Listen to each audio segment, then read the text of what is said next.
Welcome back to another episode of Anything But ASIC. And what was I saying before Dog Coon interrupted me? Oh my god, that dog, I swear. I need to stop feeding him Monster Energy drinks. He attacks anything, I swear, he attacks anything. Dog Coon.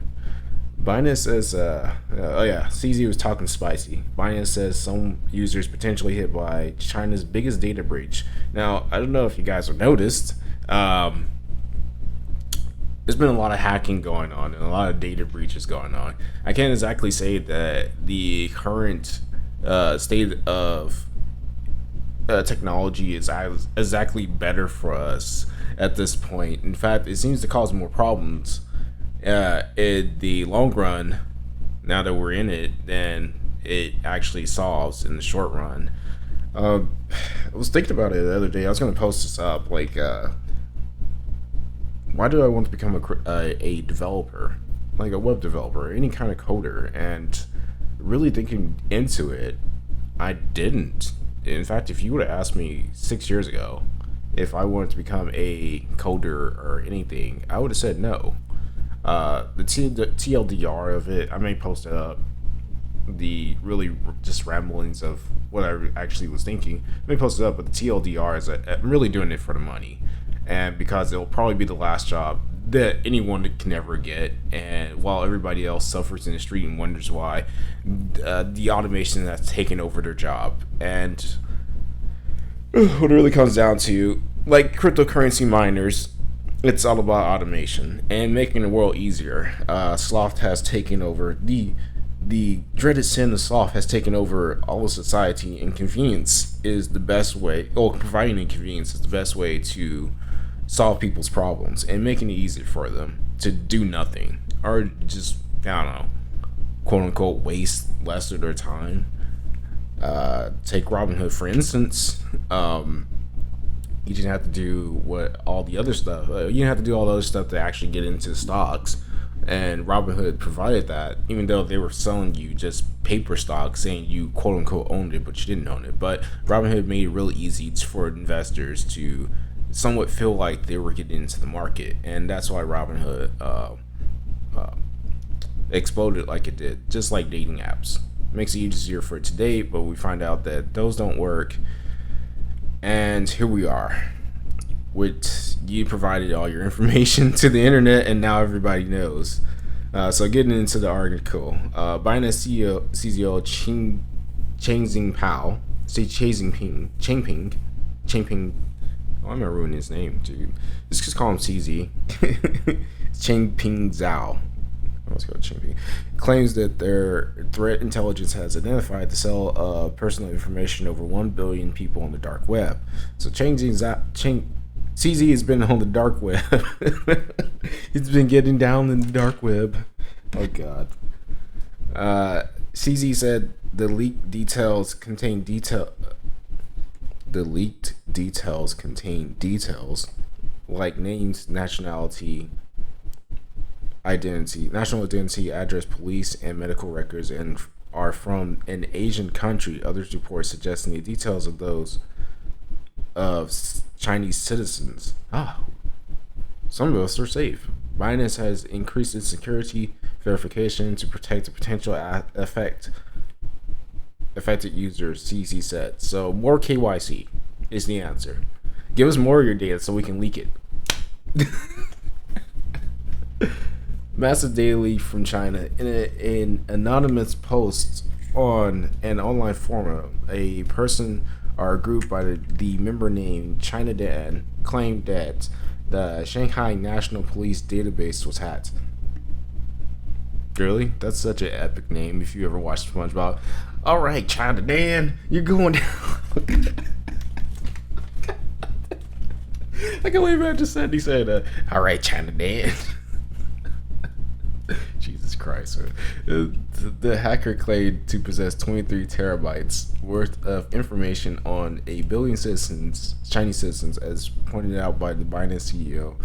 The sheer amount of data makes this breach the largest ever in China. The hacker has asked for a price of 10 bitcoins, currently worth over 191,000 USD. That's it. 10 bitcoins? Oh, I asked 10 bitcoins. That's it? You want 10 bitcoins? According to many, the asking price is very low compared to its worth. Yeah, that's what I was thinking. Despite the Shanghai police or Chinese cybercrime authorities not commenting on the matter, the hacker has revealed bits of information to gain credibility. The hacker revealed three different data sets containing 750,000 files from the database. The first set is likely a collection of delivery locations, while the second appears to be police call records. On the other hand, the third dataset contains information like address, heights, and gender. Binance affirms great credibility. Binance CEO CZ claimed that the threat intelligence detected the cell on the dark web. Moreover, he claims that the breach was due to a bug in the Elasticsearch deployed by a government agency. Earlier this year, Binance became the first cryptocurrency company to be part of the National Cyber Forensics and Training Alliance, aka more KYC. The NCFTA claims to have prevented the loss of over $2 billion. Earlier, Binance had played a key role in the takedown of Fancy Cat, a malicious group that was responsible for laundering over $500 million in ransomware. Binance CEO reveals that they have increased their security verification to protect all users potentially affected by the breach. And that's the end of the article. Does this mean that Binance is sponsored by the Chinese government now? Because I know they're increasing their KYC. They want to catch all those criminals. What do you guys think? Does this blatantly point out that they are? Well, we'll see in the next. We'll see going on forward how this plans out. Going to the next article. Regulators halt operations of crypto skeptic Peter Schiff's Euro Pacific Bank. Schiff's Euro Pacific Bank is under investigation and has had its operations suspended. Schiff denies any wrongdoing and is looking to sell the bank. He's like, ejectocito! Get away from me! Meanwhile, some in the crypto community will cheer at the development, as Schiff is a noble crypto skeptic. Puerto Rican regulators have shut down prominent crypto skeptic Peter Schiff's Euro Pacific Bank, according to a report by the Associated Press. Schiff told the outlet that he was fighting the decision and over Twitter said that there was no evidence of crimes. Despite no evidence of crimes, Puerto Rico regulators closed my bank anyway for net capital issues rather than allow a sale to a highly qualified buyer, promising to inject capital far in excess of regulatory minimums. As a result, accounts are frozen and customers may lose money. Sounds like a lawsuit coming up. On Twitter, Schiff said that the regulators had closed his bank for net capital issues. According, accounts have been frozen and customers may lose money, he says. Also offering many other criticisms, his tweet reads, "The reason regulators gave for turning down the sale is that post-sale I would own 4% of the company buying the bank. They said that due to the bad press about me, they did not want me owning 4% of the bank, even though they know firsthand the allegations in the media are false." Fake news. He just called it fake news. Schiff has been working on being able to sell the bank, but the investigation into it has resulted in a suspension of operations and the inability to make the sale. It is facing a probe by the J5 agency, whose members include the United States, United Kingdom, Canada, Australia, and the Netherlands. Schiff has denied that the bank is being investigated. He also asked for vindication with respect to allegations of tax evasion and money laundering of the Euro Pacific Bank, which Schiff also stated. Where are these news headlines Peter Schiff vindicated? After a 2.5-year investigation, authorities of 5 nations found absolutely no evidence of Euro-Pacific Bank on Peter Schiff facilitated tax evasion or money laundering. Those who reported guilt prior to charges were wrong. That means Peter Schiff has got some haters.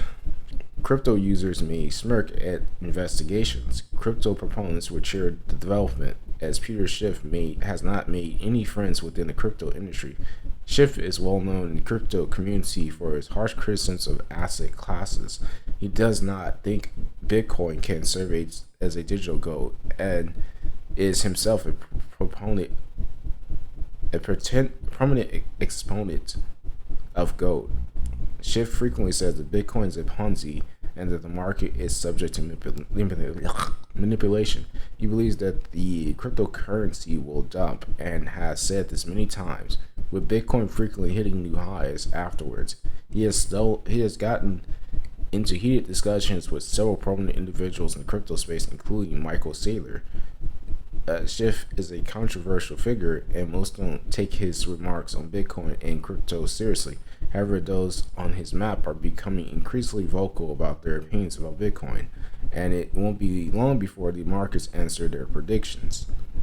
Well, the markets answer their predictions, all right. Bitcoin has fell, and as of July 2023, it is no longer at 60 grand at least. And we look like we're going to fall a lot further. What do you guys think? Is this the bottom for Bitcoin, or are we going to see a possibly $8,000 Bitcoin? And watch it. Are we going to need suicide? Are we going to need suicide nets like Apple? Are people going to be we're going to see some jumpers? Oh my god. If anything from the last article is proving anything, is that people have invested millions of dollars into Bitcoin infrastructure, and there's a lot of changing hands to people who can afford to dump more millions into the project. And if this doesn't go well, man, it's gonna be a bad day. It's gonna be a bad year, I should say. It's not gonna be a good year. It's gonna be a bad year for Bitcoin. So what do you guys think? Is Michael Saylor in the wrong? Is Michael Saylor being blackballed here? Let me know in the comments, and I'll see you guys later.